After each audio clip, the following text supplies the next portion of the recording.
17वां अध्ययन 17वां अध्ययन उत्तराधीन सूत्र।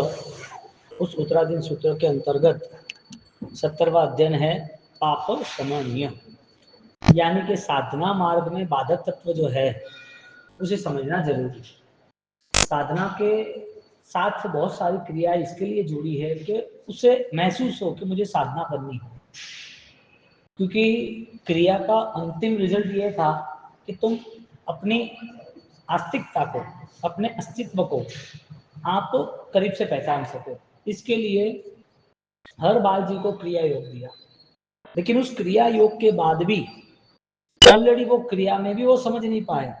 या तो सूत्र समझने में गलती है, इसके लिए क्रिया गलत कर रहा है, या तो सूत्र नहीं समझा, इसके लिए क्रिया गलत कर रहा है, या तो सूत्र पता है और बहुमान नहीं है, इसके लिए क्रिया गलत कर रहा है, या तो फिर उसकी क्रिया गलत हो रही है तो कुछ न कुछ ऐसी प्रॉब्लम होगी, समय की, शारीरिक कोई घटना होगी तो नहीं हो रही है।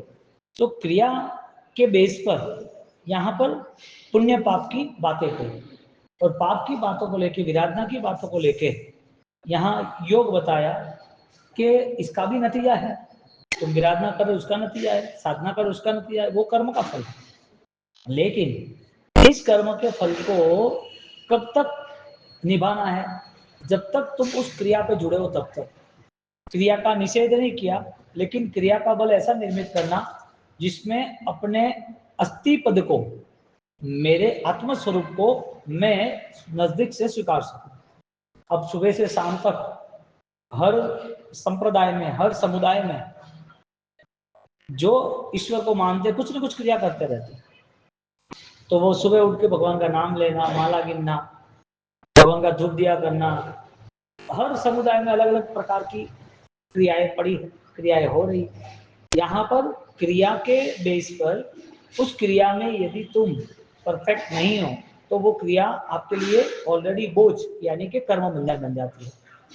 तो कर्म बंधन के व्यवहार से धर्म की अभिव्यक्ति से जुड़ना वो सबसे महत्वपूर्ण हिस्सा साधक के लिए होता है।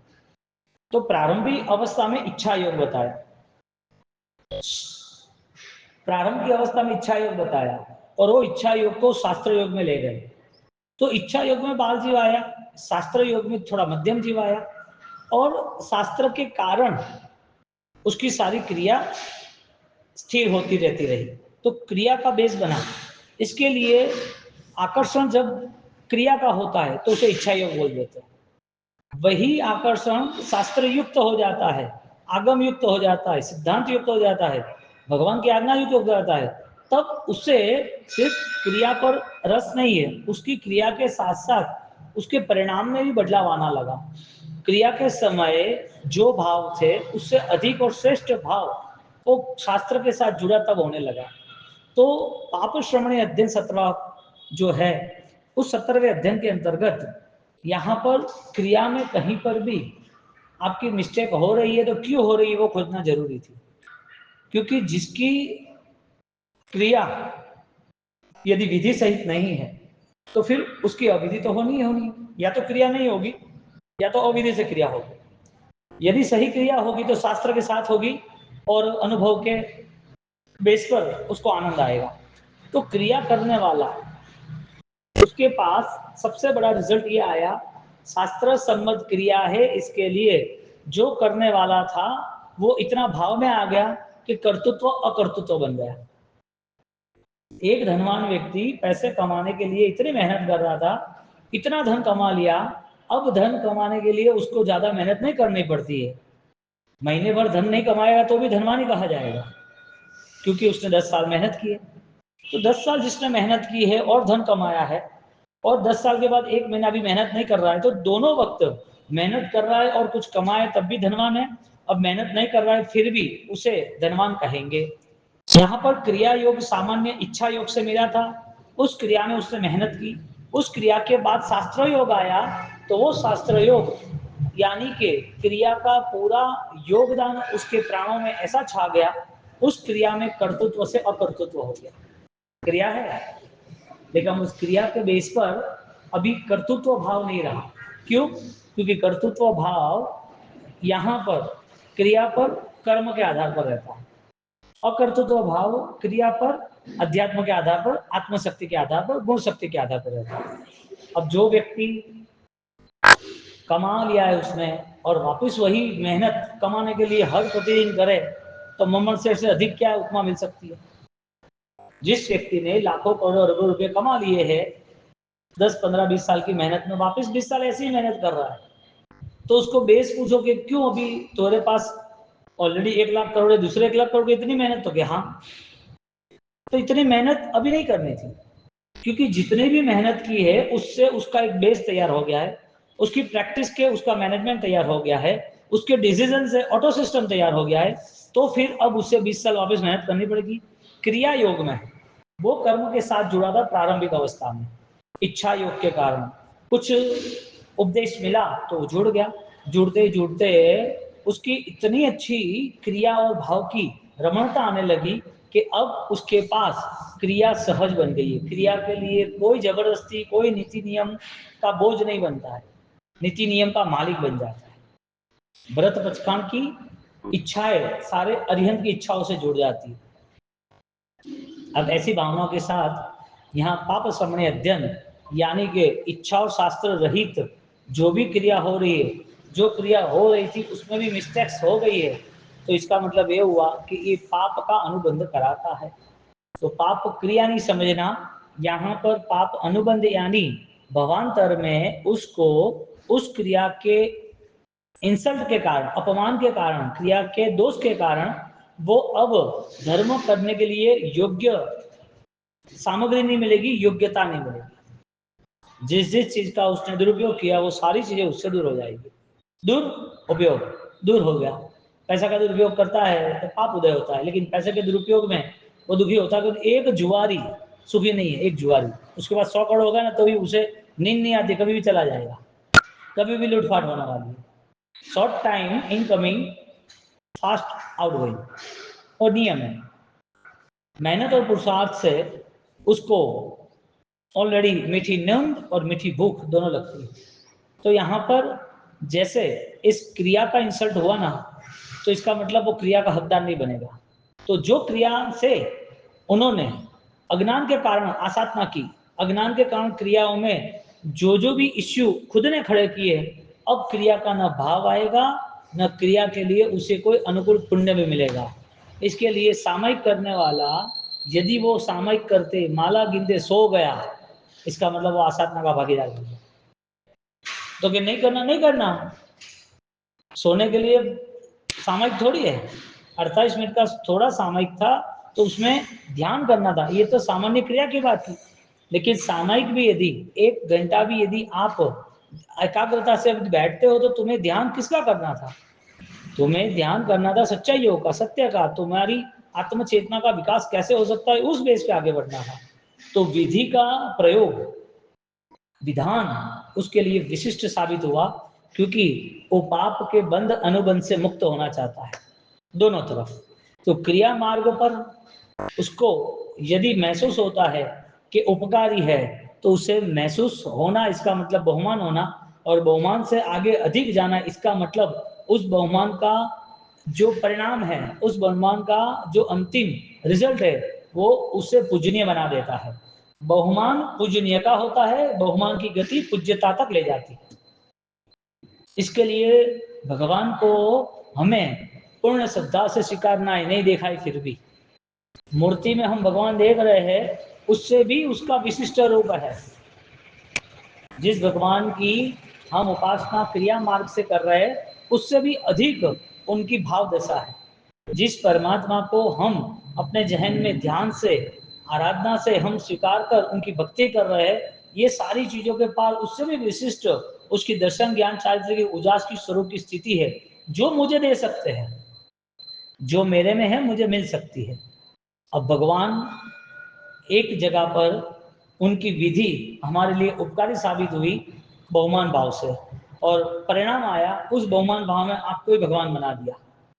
बहुमान यानी कि भगवान का अवतरण, अपूर्व बहुमान यानी कि अरिहंत बनने का सौभाग्य, अपूर्वकरण यानी अरिहंत का रिजर्वेशन हो गया।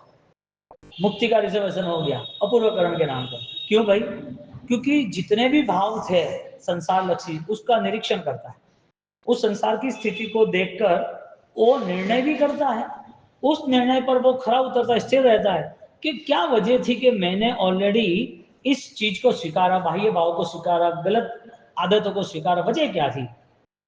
भगवान का बहुमान उसे परम चेतना तक ले जाता है।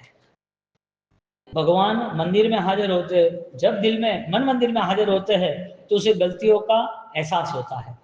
वो अपने आप को परमात्मा तक ले जाने का इतना पुरुषार्थ करता है, अपने अंदर परमात्मा का आविर्भाव होता है, उसे महसूस होता है। उसका प्रूफ है उसका पूरा पापों का प्रायश्चित, हर संसार का डिस्कनेक्शन है। आज तीव्र भाव से जितना प्रायश्चित हुआ है वो सारा पाप अभी आसपास घूमेगा भी नहीं, यदि आएगा तो जल्दी भाग जाएगा, क्योंकि सर्व पाप प्रणाशनो वो बहुमान भाव से आता है। सर्व पापों का नाश की स्थिति परम पद से आती है। और बहुमान भाव के बिना पाप कैसे छूटेगा? बहुमान भाव के बिना प्रायश्चित कैसे होगा? बहुमान भाव के बिना शुद्ध सात्विक क्रिया कैसे होगी? बहुमान भाव के बिना अपने आत्मा को शुद्ध कैसे बनाएगा? इसके लिए बहुमान भाव क्रिया में नहीं, बहुमान भाव क्रिया के फल में, यानी कि अनुभूति में। अब परमात्मा की सत्य स्थिति देख ले, यही इंसान इसी पृथ्वी पर मानव भगवान बन के गया। उन्होंने ये साधना की, ये देह पे इतनी साधना हो सकती है क्या? इतनी गहरा चिंतन करता है, इतनी गहराई तक जाता है। वो गहराई पे जाना वो बहुमान भाव है। उसके प्रति बार बार सोचते रहना, सोच सोच कर घूरते रहना, घूर घूर के आश्चर्यचकित, ऐसे ऐसे हो सकता है, ऐसी साधना हो सकती है, क्या आत्मा बल होगा? उनका अब केवल ज्ञान निर्वाण की ओर है और हमारा दर्शन आत्मदर्शन से निर्वाण की ओर है। उनका आत्मदर्शन हुआ ना, उनकी जो स्थिति हमने देखी वो स्थिति ऑलरेडी ज्ञान से ही मापी जाती है। ये चक्षु मिलना वो पुण्य का उदय है, लेकिन श्रद्धा मिलनी वो परम ज्ञान का उदय है। कान मिलना, सुनना मिलना पुण्य का उदय है, लेकिन भगवान के तत्व का श्रवण करना महापुण्य का उदय है। भगवान की वाणी बोलना वो अनुकूलता थी, इसके लिए पुण्य का उदय, लेकिन उस वाणी में आक्षेपणी निक्षेपणी दोष रहित वाणी बोलना, सम्यक दर्शन सहित वचन बोलना, शुद्ध ज्ञान ही की वाणी बोलना, वो वचन उसके लिए महाभाग्य महासौभाग्य है। बोलो, आंख कान जबान मिलना इतना ही उसके लिए काफी है कि ऑलरेडी महाभाग्य का उदय भी हो सकता है, लाना पड़ता है। इसके लिए विधि की जो स्थिति है, उस विधि की स्थिति में उसके पास महाभाग्य होना चाहिए। तो पाप समणी अध्ययन 70वां अध्ययन में क्रिया बहुमान भाव, जिसे हम शास्त्रयोग कहेंगे, और उस बहुमान भाव से पापों की मुक्ति होती है, प्रायश्चित होता है, वो बहुमान पूज्यता तक ले जाता है। जगत में एक भी व्यक्ति ऐसा नहीं है जिसको तुम ठोकर मार सको, जिसकी तुम धुना कर सको। एक व्यक्ति छोड़ो, जीव की बात है, क्योंकि ये ज्ञानी की दृष्टि से देखा हुआ है। केवल ज्ञान में सब दिख रहा है, उस केवल ज्ञान में इसके लिए दिख रहा कि निर्वाण के नजदीक, आत्मा के नजदीक, स्वरूप के नजदीक आएगा, उसका यही बेस है, उसका ये स्वरूप है, उसकी ये व्याख्या है, उसकी ये परिभाषा है कि तुम्हें सर्व जीवों के प्रति समता, समाधान, करुणा दिखनी चाहिए। तो सबसे पहले करुणा के स्वभाव के कारण एक करुणा का प्रकटीकरण हुआ, वो प्रकटीकरण प्रसारित हुआ। करुणा प्रकट हुई तो करुणा आगे गई ना। तुम्हारे पास भोजन होगा, कोई मांगेगा तो देगा ना, पैसा होगा कोई मांगेगा तो देगा ना। कोई पूछने आया कि पंडित जी हमें ये प्रश्न का समाधान दो, कोई आप बोलोगे कि ये किताब में ऐसा लिखा है, आपको कुछ ज्ञान ही नहीं होगा, आपके पास कुछ स्टॉक ही नहीं होगा, तो आप कैसे दोगे? इसका मतलब परम करुणा में परमात्मा जब अपने आप को, अपने अस्तित्व को डुबा रहे थे, उस करुणा से ये वचन निकले, सभी जीव करुणा, सर्व जीवों के प्रति कितना स्नेह और करुणा भाव रखा। बोलो, परिवार का जतन करना, लेकिन आत्मदृष्टि से। दुकान जाना है, जवाबदारी निभाना है, पैसा कमाना है, ठीक है, अवसर आए तब ये संपदा आए, ये समृद्धि 7 क्षेत्रों में शासन में समर्पित करना, और अवसर आए तो मोह रहित होने की स्थिति बन के छोड़ के बाहर आ जाए। आज कई लोग ऐसे पुण्यशाली जीव है जो उसने आत्मज्ञान पाया तो उनका सहज ये संसार का व्यवहार छूट गया। संसार में है, संसार में ऑलरेडी सब कुछ है, लेकिन उसको लगा कि अभी दुकान बच्चे तैयार हो गए, उनको लगा कि अभी जाने की आवश्यकता नहीं है, तो क्या करता है वो क्या करता है, वो अपनी आत्मा को, अपने चैतन्य को नजदीक से देखते हैं, निरीक्षण करते हैं, क्योंकि उसे इतना तो बोध मिल गया है कि मृत्यु के पार ये कोई नहीं है। इतना तो इनको स्पष्ट हो गया है कि यहाँ से मेरे साथ सिर्फ और सिर्फ धर्म ही आएगा और कुछ आने वाला नहीं। लोग कहते हैं ना मरने के बाद कुछ नहीं आता, अरे धर्म आता है, क्या नहीं आता? मृत्यु के बाद धर्म आता है, क्या नहीं आता? यदि आप बोलो कि यहाँ सब रह जाना है तो सही बात है, यहाँ से कोई कुछ नहीं ले जाता, सही बात है, जो जा रहा है वो अकेला है, वो भी सही बात है। किसकी दृष्टि से? इस संसार की दृष्टि से। आध्यात्मिक दृष्टि से क्या लेके जा रहा है? आध्यात्मिक दृष्टि से अंत समय में समाधि यानी कि धर्म भाव लेके जाता है। तो वो धर्म भाव का बोध हुआ, इसके लिए उसके लिए त्याग आसान बन जाता है। यहाँ 70वां पाप श्रमणी अध्ययन, सुदुर्लभम लब्ध्वा बोधि लाभम। सबसे दुर्लभ कुछ हो तो अपनी अध्यात्म स्थिति को पहचानना और वहां तक पहुंचने का पूरा पुरुषार्थ करना, सबसे दुर्लभ ये है।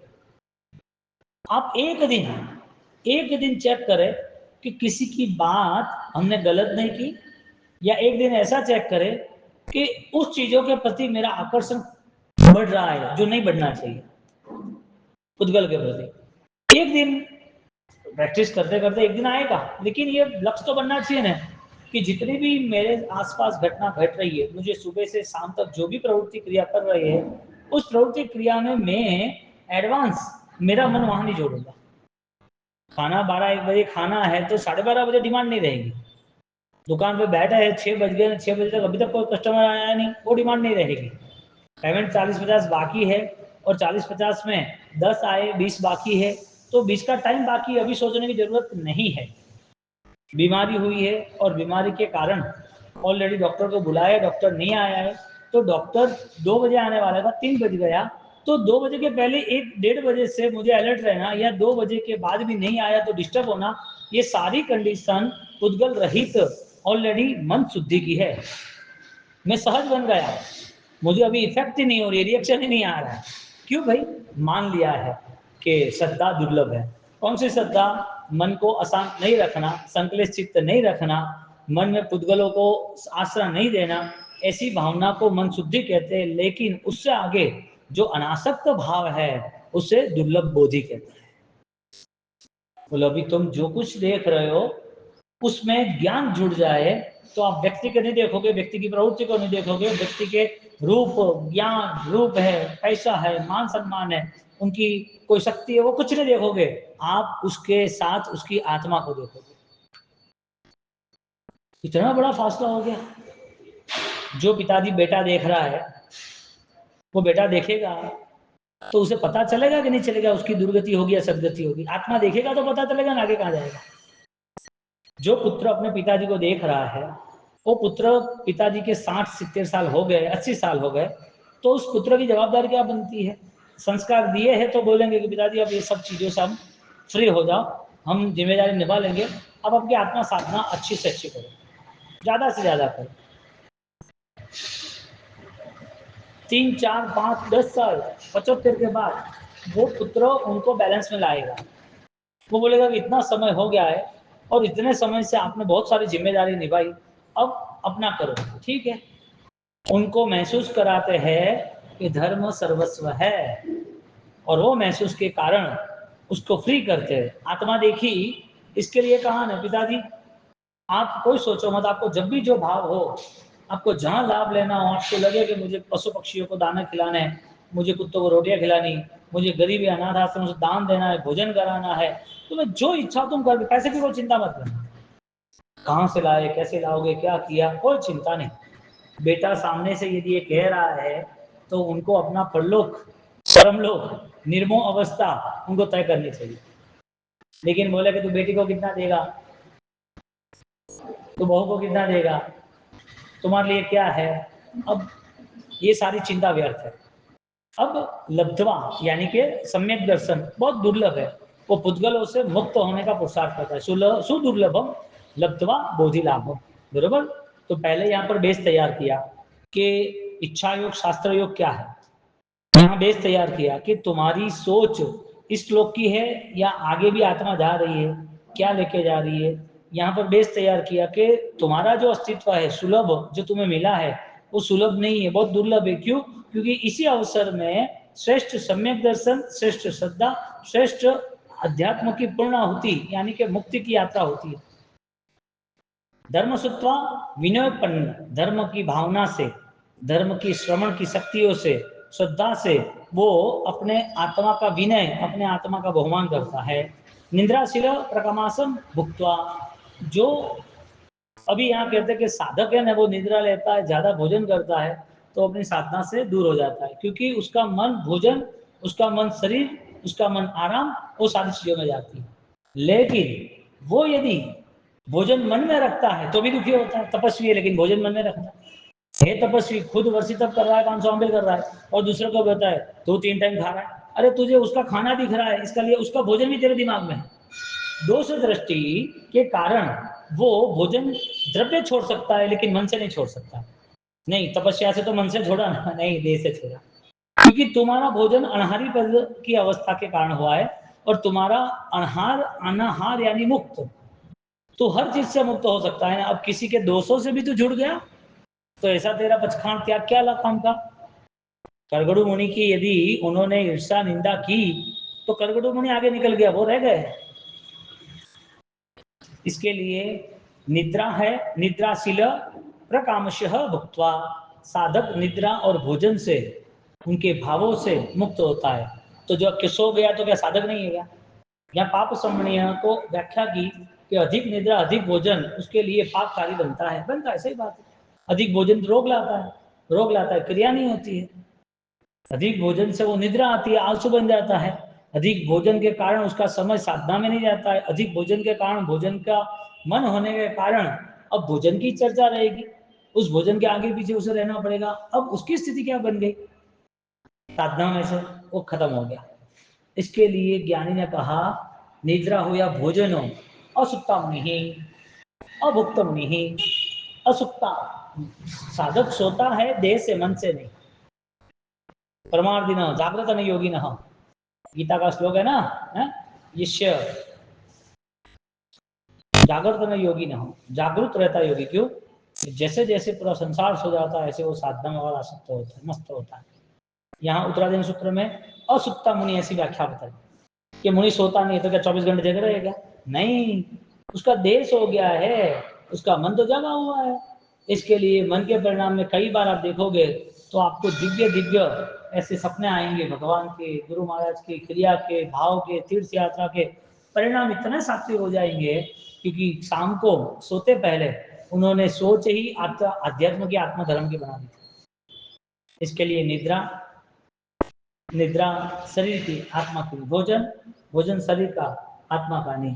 इसके लिए दादा गुरुदेव राय समाज के समय में एक गोचरी ज्यादा आ गई, और ज्यादा आ गई गोचरी तो क्या आपसे आज अधिक हो गया? तो क्या हाँ अधिक हो गया, अभी क्या करें? तो क्या दूसरे को लाभ लेने वाले हो तो ले लो।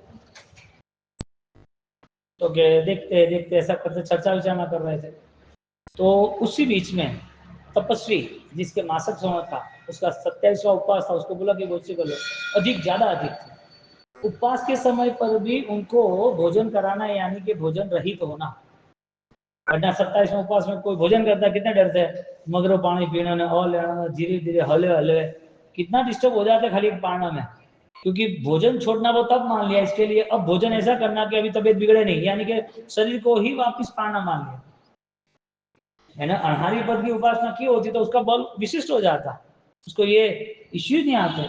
बोलो, तपस्वी जो है उसका मन भोजन में नहीं है, इसके लिए उस तप के आधार पर गुरु के वचन सर्वस्व साबित हो गए, तो उसको यहाँ पचखाण भंग का दोष रहता नहीं है। गुरु अभुठाणेनम महत्रा गायणम सपस्माही वत्या गायणम, ये सब आगार क्यों बताए हैं पचखाण के?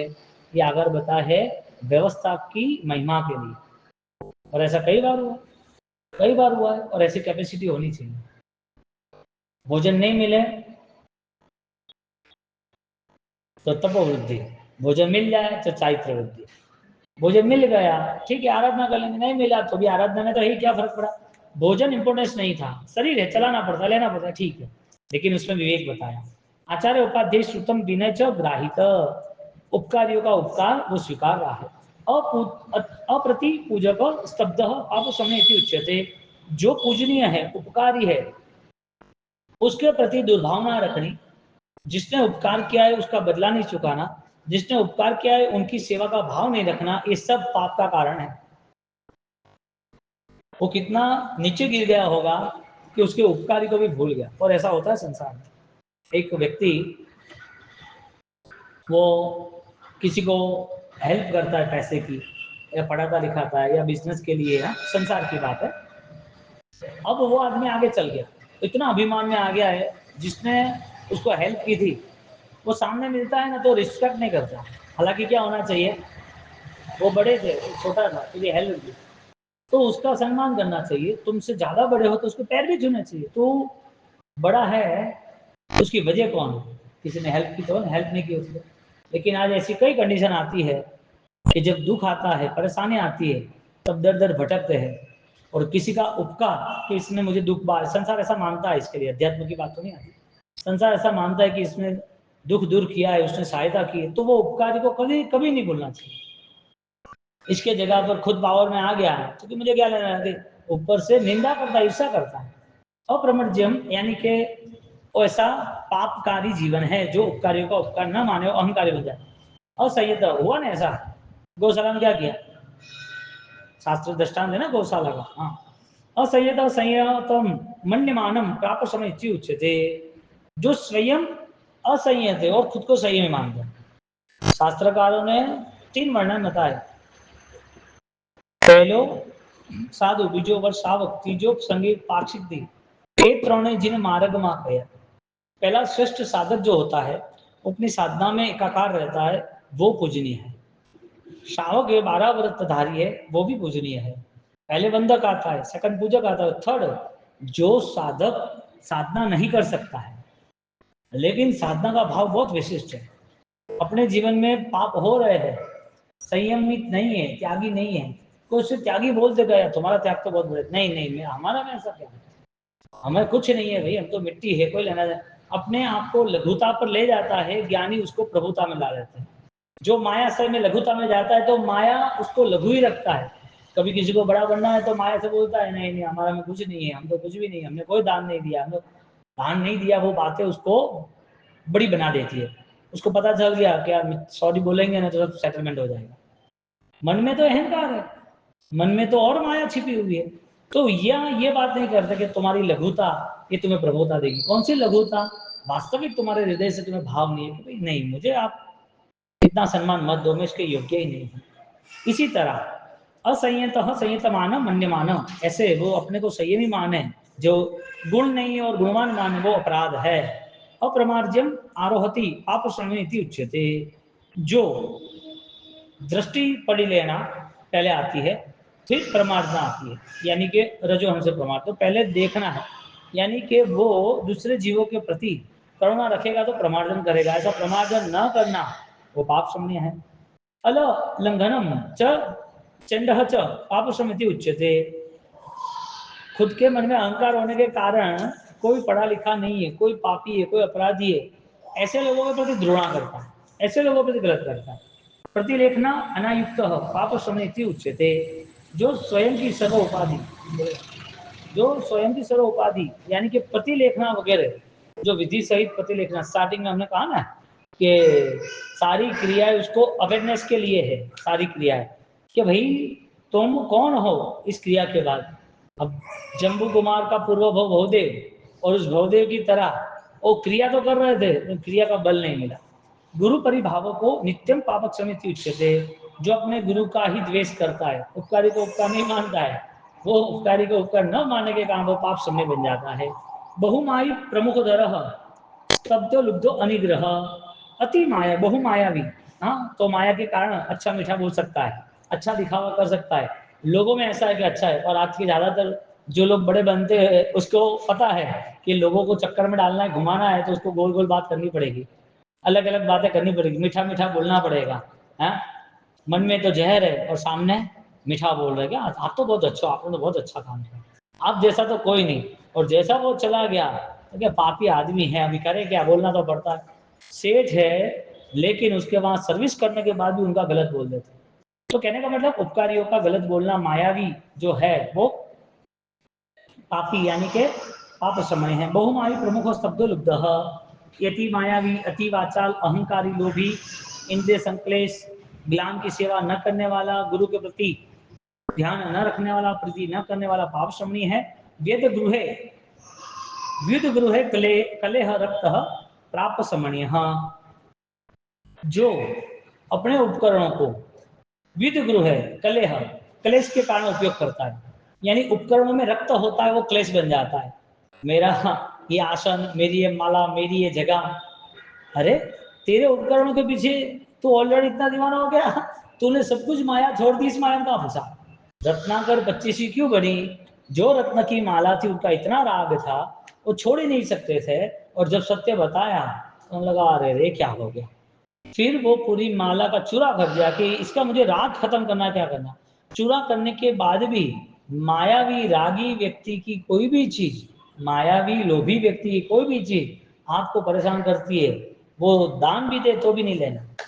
इसके लिए कई बार ऐसे लोभी होते हैं जिसका मन विशाल नहीं होता है, उदारता नहीं होती है, वहां श्रवण भगवान को बोला कि वहां आहार भी मत लेना वरना तुम्हारे पेट पे दुखेगा। उनके घर का आहार नहीं लेना, उनके घर नहीं जाना, उनका मन इतना उदार विशाल नहीं, वो समझ नहीं सकते हैं। तो कई बार उनकी भावना नहीं होती है ना, तो ऐसा कई बार दिखता है, लेकिन तो जीवन है, चलता है। यहाँ बात ये हो रही है कि अपने उपकरणों के प्रति तीव्र राग हो जाता है। तो राग तो शास्त्रकार यहाँ पर जब रत्नाकर 25 बनी तो उनका मूल कारण ये था, उन्होंने अपने रत्न को चूरा करके दरिया, मध्य दरिया में डाल दिया, क्योंकि वहां बीचों बीच इतनी मछलियां नहीं होती है कि मछली के पेट में भी ना आए। आप सोचो मछली के पेट में भी ना आए, तो यहाँ पर क्या बात बोली, भगवा विभुआ विश्वने वैराग्य नारंगोदरा, बोलो विद्या गण्यो हूँ वाद काज केतली कथनी करू। कैसे कहता है, बाहर थी दाम्भिक, हाँ अंदर से दाम्भिक एक बाहर थी। तो ये क्या बताया, रत्नाकर 25 ये हुआ, इसके कारण रत्नाकर 25 बनी। मंदिर छो मुक्ति तना मांगल्य क्रीड़ा ना प्रभु, मंगल है आप और मंगल का प्रवाह है। तो अरतः च तप कर्मणि, तप त्याग सेवा स्वाध्याय में अरक्त यानी कि न करना, उद्यमी नहीं। कोई भी चीज हो तो इतना ठंडा ठंडा होता है, करते नहीं करो तो क्या फर्क पड़ता है, हो जाएगा, ये सब पागलपन है। बीमार हो तो ऐसा सोचना कि डॉक्टर पास नहीं जाएंगे, इंजेक्शन नहीं लेंगे, हो जाएगा। ले क्या हो जाएगा, बैठे बैठे थोड़ी होता है। हर चीज में एक्टिव रहना ही पड़ता है, और वो भी एक्टिव यदि स्पीड से रहता है तो उसकी एक तेज गति होती है ना, वो उसकी प्रभावकता होती है, उसकी सामर्थ्यता होती है। लेकिन अभी जो मुर्दा है उसको कितना हिलाओगे तुम, उठ उठ, मुर्दा कुछ नहीं करता। इसके लिए कई बार ऐसा होता है, कई व्यक्तियों को घर में देखो आप, एक 3 बच्चे होते हैं तो इनको 10 बार बोलो उसको सुना ही नहीं देता, करता ही नहीं, इतना उसका परिवार चिल्लाता है, अभी करना क्या। तो ये सारी चीजें क्या है बताए, उद्यमी नहीं है, उदासीन है। तो ऐसे कि जीवन में कोई अच्छाइयाँ नहीं हो सकती, ऐसे कि जीवन में कोई आशा नहीं रख सकते। निमित्त है न व्यवहारित, शुभ अशुभ निमित्त आदि करने के व्यवहार वाला वो पाप शमनी कहता है, शुभ अशुभ में नहीं जाता है, शुद्ध में जाता है। अस्मिन लोके अमृत से पूजित, पूर्व के सर्व दोषों का त्याग होना, गुणों का प्रकट होना, वो ये लोग अस्मिन लोके, इस लोक और परलोक में अमृतम एवं पूजित, वो अमृत की तरह है। ऐसे अमृत की तरह ये पाप शमनी अध्ययन यानी कि 70वां अध्ययन उत्तराधीन सूत्र का पूर्ण होता है।